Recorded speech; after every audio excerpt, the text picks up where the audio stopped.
Hello, everyone, and welcome back to the Let's Get Ready Network. I'm Adelia, that's my buddy Brandi, and we are here to review the 2021 documentary from Soleil Moon Frye called Kid 90.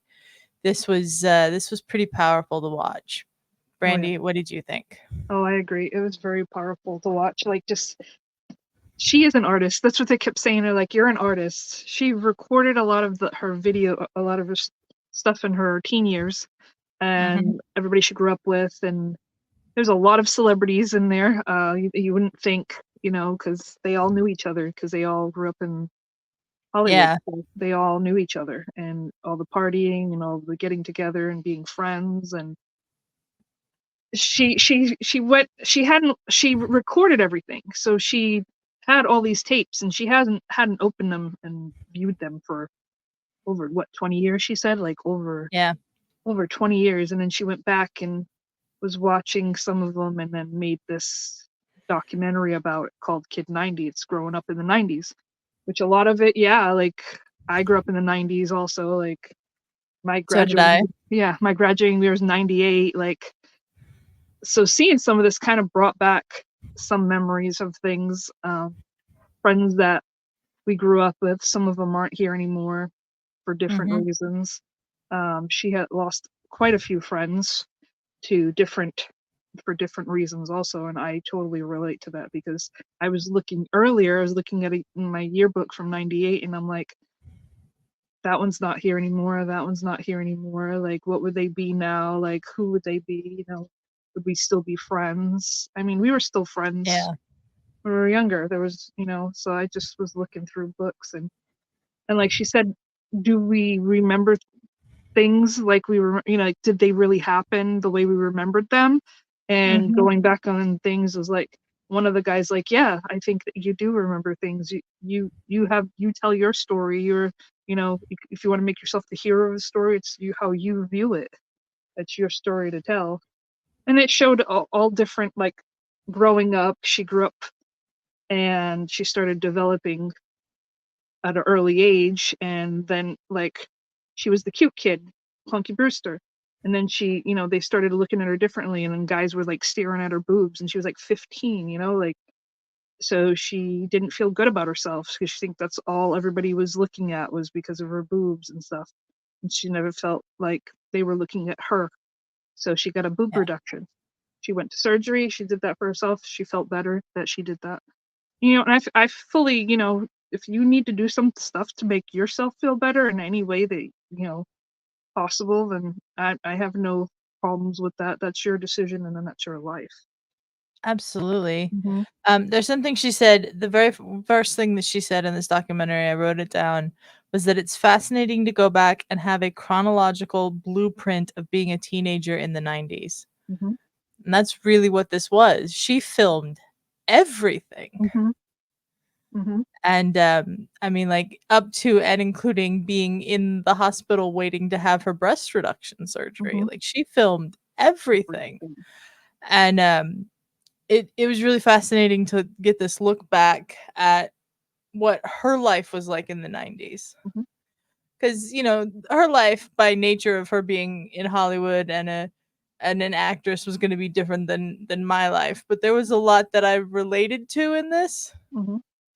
Just the camaraderie of hanging out with your friends and wanting to be more independent and adult than you're probably ready for as a teenager and things like that.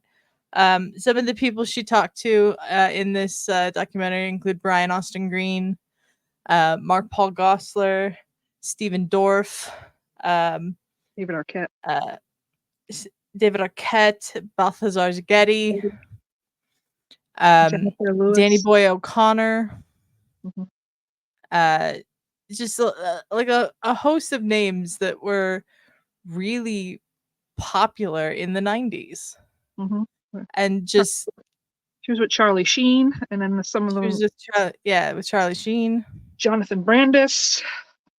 That was Yeah, one of my, like, I love Jonathan Brandis. And yeah. you think There are the Leonardo DiCaprio when he was younger. Leonardo DiCaprio, yeah. And at the end of the video, you see him, and Joey he's like, Lawrence. Joey Lawrence is in the who she had a crush on. Yeah. Who didn't have a crush on Joey Lawrence? I I mean, mean, that's very true. Who didn't? but yeah, but Leonardo DiCaprio at the end, that was funny. He goes, I grew 3 inches, and look at me, I'm bulking up, like, and he was like the skinny little. Skinny little kid. Yeah. Another thing I found really interesting was Mark Paul Gosselaar said, it's the most awkward time of your life, and you're on camera for it. Mhm, At like age between 13 and 19, and how mhm, that's why he doesn't want his children to be in the mm, business, because it's yeah. not a place for children. Yeah, well, I that's thought what he it was said. really What interesting too. I also what he said was when you got out on that stage to perform, you were no longer a kid. Even though you were a kid, you were known as an adult back then. So you were treated as an adult and known as an adult, and you weren't a kid. So you had to go out and perform like an adult, Yeah, which is a little sad, like that it is. they had to grow up pretty quickly. And then the Yeah, stuff about, like I seen when she was out there promoting, don't do drugs, but then they're all out doing drugs and the drinking drugs at a and young drink. age and Yeah, partying and stuff, but like, don't do drugs. Like, but, that's the thing. They had to present themselves in like out in the public, but behind closed doors, they were partying and living it up and yeah. getting high and drinking and That's a lot of this documentary is about the mhm, partying and the drinking and the drug use and and the friendships, the friendships, and her not recognizing at the time when friends of hers were telling her about their pain, calling out to them. and having to 20 more than 20 years later at this point look back on that and realize they were calling out for help and she didn't recognize it.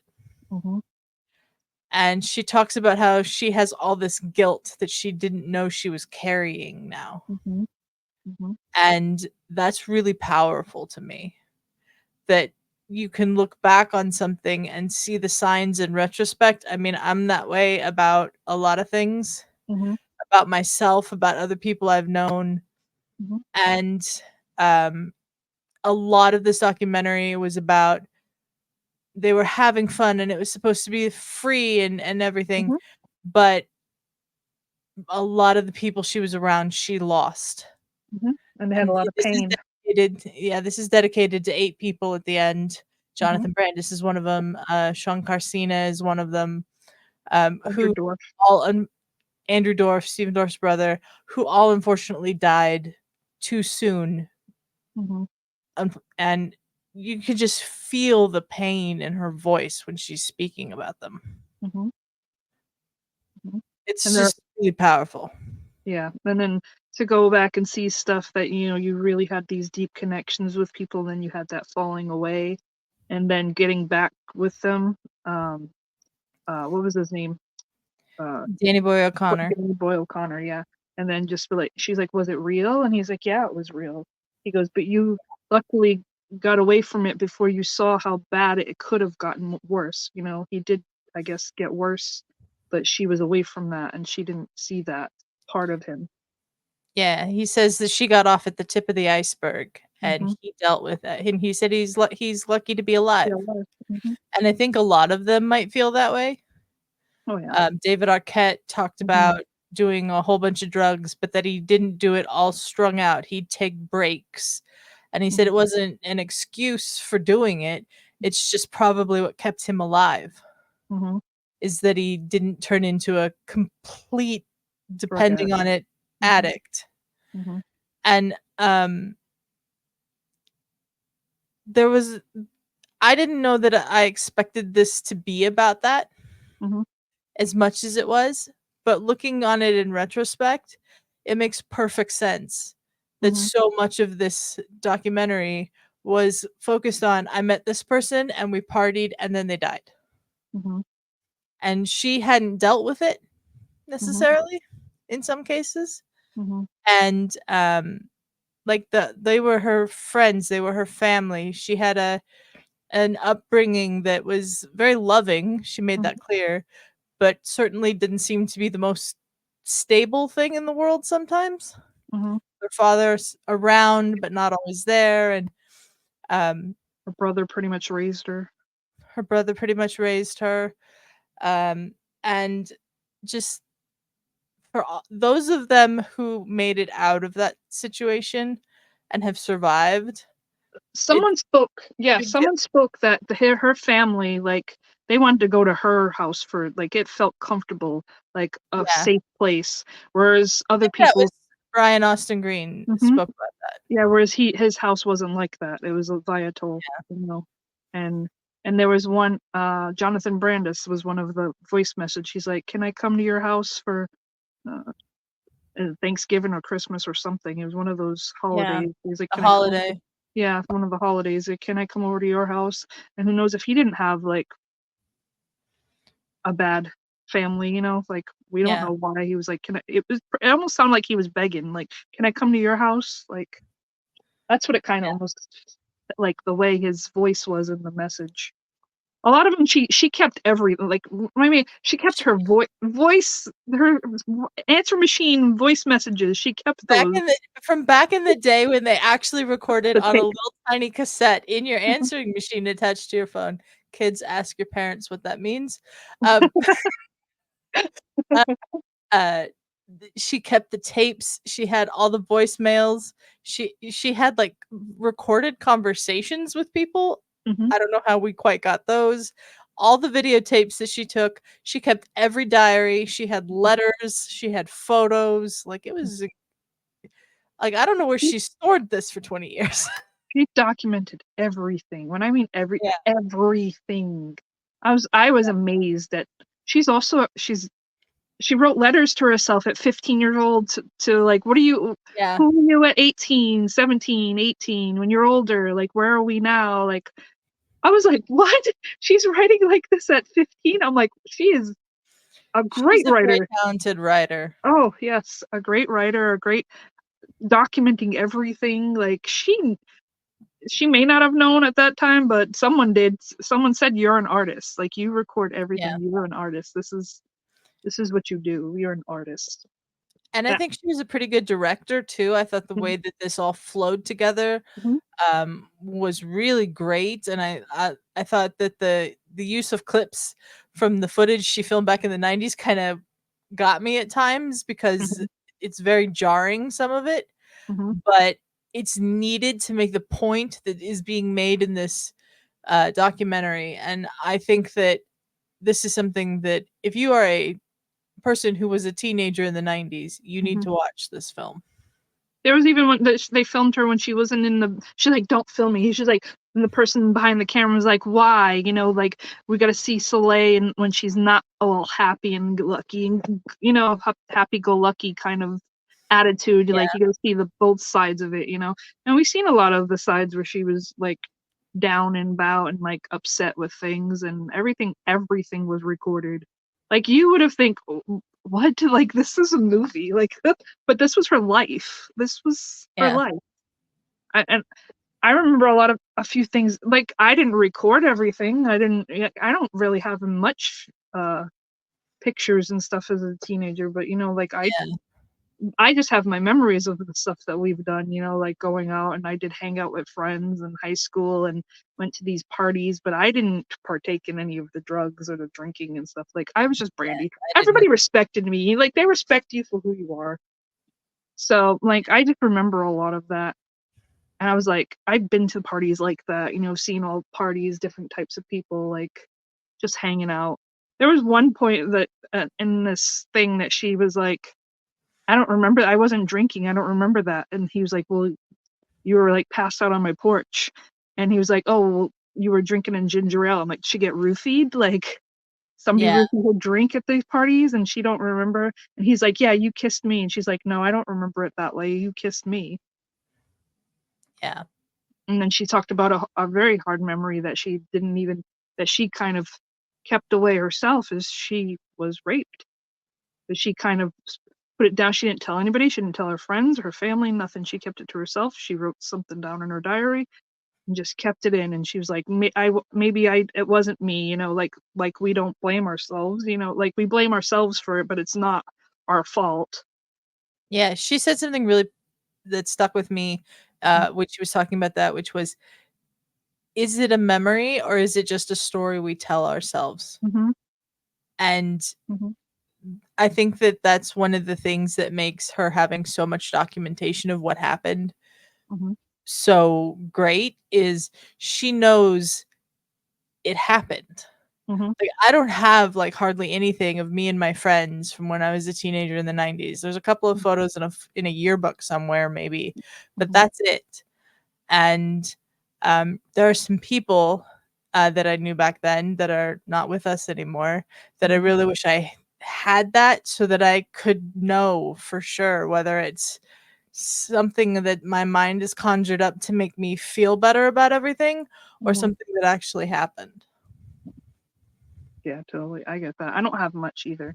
I mean, I have a few things here and there, like, but not like she documented, like nothing like that. Yeah. Like nothing. I don't know how she didn't lose this in a move somewhere or how she held on to everything from when she was, like, 13 years old till now, No, like it's funny is we had this like, so I grew up with Punky Brewster. That was Soleil Moon Frye has been one of my favorites since I was little. I still adore her till this day. Yeah. I almost died for Punky Brewster. I could tell that story. My sister changed the channel on me, and she's like 8 years older than me, and I kicked her in the mouth because she changed Punky Brewster. I almost died. She almost killed me. I was 7. I was 7 at the time. She was like 15. But you see, like, we only see what they want us to see. So, like, this is showing her inside, like, who she was. Because we only saw the actress, like, oh, the one that don't do drugs and do that. But then we saw the real her, which I still love. And she would be somebody that I would have hung out with. I wouldn't have done the drugs with her, but I probably would have been someone that I would have hung out with because she was just a cool, down to earth person. Yeah. It's just the way that celebrities, because she was a celebrity back then for sure. Maybe not as much anymore, but definitely back then. The way that they have to portray themselves to maintain that celebrity status, because once the curtain is pulled back and they see who you really are, sometimes that makes the public not want to watch the things you're in anymore or listen to the music you make anymore, stuff like that. She's really brave, I think, for putting this together and being Yeah. like, "This is who we were." Yep. And everybody that was involved in this as well, Brian Austin Green, David Arquette, all of them saying what they said about that time in their lives, I think is really brave to be like, there's so much pressure put on these teenage kids who are kids, Yep. and they're treated like adults because of this profession that they have gotten into, whether it's by their own choice or their parents got them into it or whatever the situation is. And those kids have to be perfect Yep. because you can't screw up. And they And also didn't have the internet and all that stuff they didn't back have then. the So internet. That's a we great didn't point. you can't hide, like, they could have hid it. They hid it back then because there was no TMZ, nobody following them, the paparazzi, No paparazzi, none yeah. none of that following them at all. It's a different time now. You can't do that now. Like, you can't.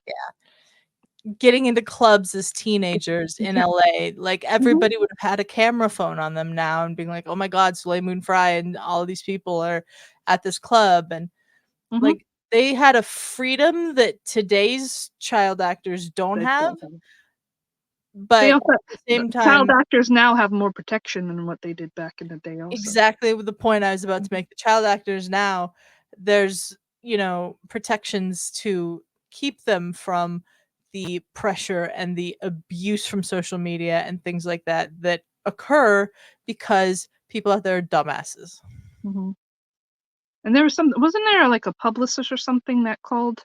Do you remember There that was part? there was a voice message from, A I think, a manager? PR person, um, who was like, "I can't believe you said Said fuck in that message." Yeah. And I think that was her "I'm not available right now" message. So, like, anybody that would have gotten her phone number would have heard her say that, and he's like, "You can't have the world finding out Punky Brewster says fuck," basically. Yeah.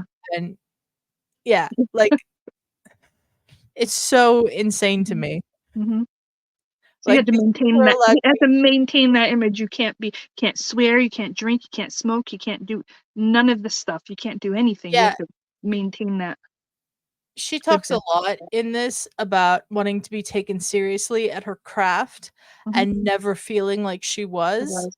Mhm. because she was Punky Brewster, so she was the little kid Mhm. until she suddenly developed really quickly and had these big breasts, and then everybody was pinching her ass and, Mhm. staring at her tits and all this stuff. So she gets the breast reduction thinking that will help her not only feel better about herself, but But help her change it. career, Mhm. and it doesn't, because she No. still doesn't feel taken seriously as an actress.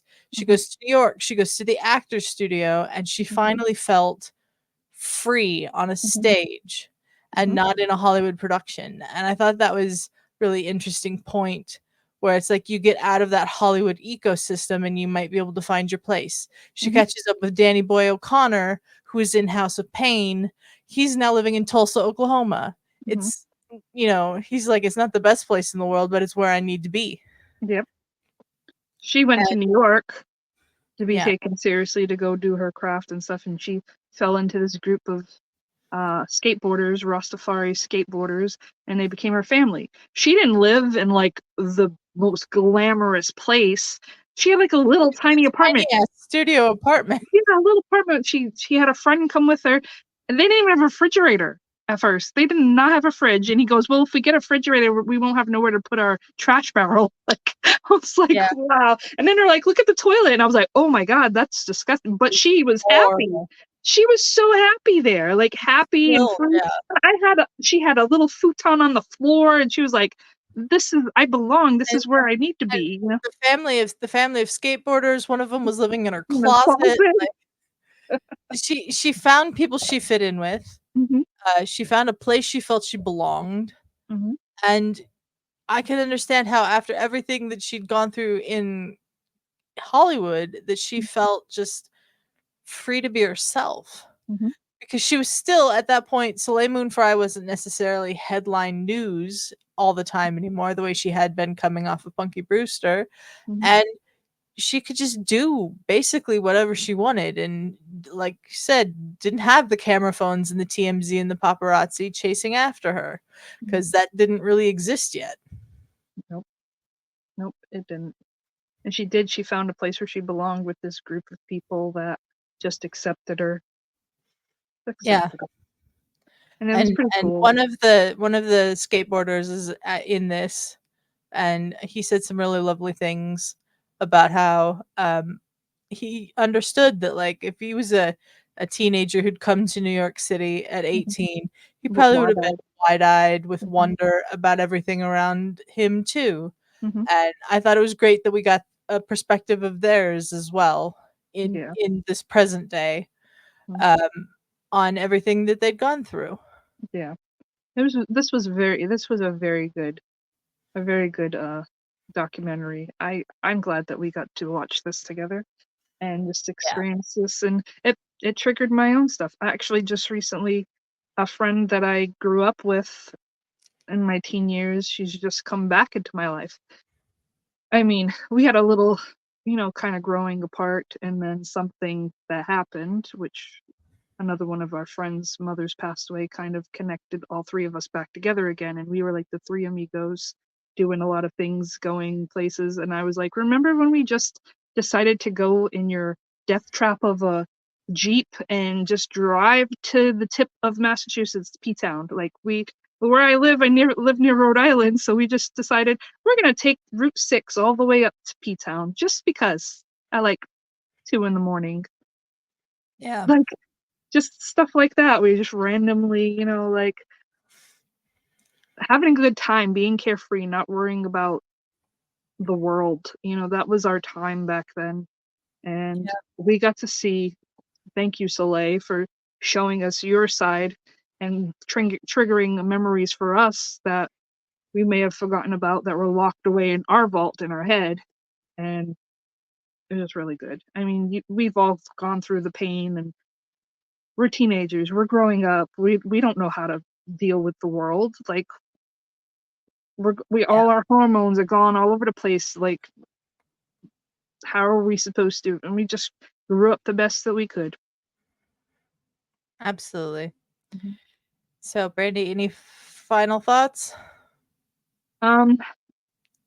Just if you are around our age, definitely check this out. Like, it is very good. It is really good. Like, I definitely recommend. It's a little sad, but you know, it's good. It's really good. She's definitely articulated a lot of this well. She's very well spoken. She's very Mhm. well written, and I thought she directed the hell out of this. Mm-hmm. So yeah, definitely check it out. Brandi, where can people find you? And find me here, this channel, with Adelia sometimes doing this, and also with Justin doing couples therapy. We have another one coming up. It's going to be serendipity. I had to think for a second. Serendipity. So that should be coming out next week or so. And you can find me in the Discord, the LGR Discord. Yeah. Join the Patreon. It's only $1 and come hang out with us. We're always in Discord hanging out, and we love friends. Come and chill with us. Yeah. As for me, you can find me on this channel Thursdays on the Rewatchers Council. Usually it comes out at 3 p.m. Pacific, but if we do it live, it might be slightly later than that. So check that out. That's our Buffy the Vampire Slayer rewatcher series. We're gonna get Brandi on there for an episode or two, hopefully soon. I'll get on because I do like Buffy. That was another one of my 90s. Is I watched a lot of things. Yeah. And then you can find me on the highlights channel doing Starting 11 with Snark. Tuesdays, 5 p.m. Pacific. We are live talking about the English Premier League. And join us for that this upcoming week. And yeah, Ferris and I are also doing some reviews of the In the Arena Serena Williams series over on the highlights channel. So check those out. And there's links to both channels in the description of this episode. Please subscribe. We'd really appreciate it. And until next time, we are out of here. Bye. Bye.